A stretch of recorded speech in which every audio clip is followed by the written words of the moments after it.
Hello sculpture students. Today I'm going to show you guys how to make a slab and how to put them away. I'm going to try and keep it quick and concise so that it's easy to understand, but let's get started. I have here my canvas so that the clay does not stick to the table, right? I have my clay. I'm not going to use all of this.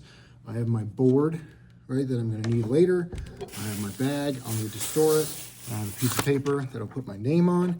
And I'll show you also how to use these sticks for making your slabs very even. You don't have to use them, but they are helpful. But let's get started. When you are making a slab, there's lots of things you can do with slabs. You can make boxes, plates, wall hangings, all sorts of stuff. So this is made with slabs predominantly. This plate here was started as a slab that I trimmed up on the wheel. This is a nice box a student made with the lid, all slab built. Okay, and then this piece here, which is really cool, is woven, but they were made with slabs, okay? The main thing we're concerning ourselves with making a slab is the thickness. We're not as worried as much about the size of the slab. We can always get a bigger piece if we need to, but if you make your slab too thin, it's hard to build with and it will dry out very quickly. And if you make your slab too thick, it's gonna be chunky and not look great.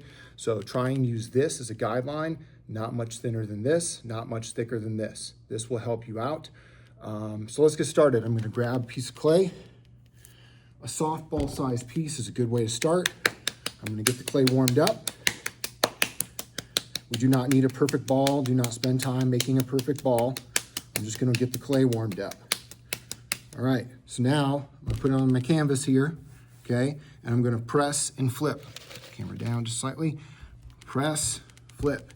Press, flip. This will help you keep it even and will help it from sticking to the canvas.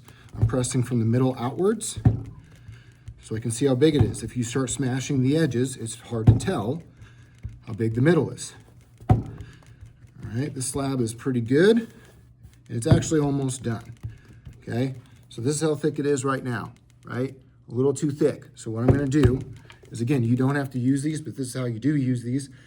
You make sure you grab two sticks that have the same color on them. You take your rolling pin and you can go and roll it. Again, I'm going to flip it over. Now again, the rolling pin is a finishing tool, not the beginning tool. Use it to finish your slab, not start it. Start them by hand. Okay, slab is done. Right? This is how I check them. I hold them like this, take a look at them. This one's right here. Okay, it's a little on the thicker side, but this one's done and ready to go. Okay, I'm gonna put it aside on my board, okay?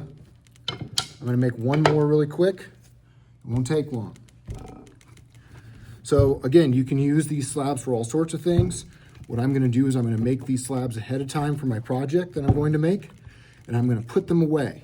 Because what you'll notice, and I'll show you in just a moment, is that the slabs will be kind of flimsy at the beginning of your project.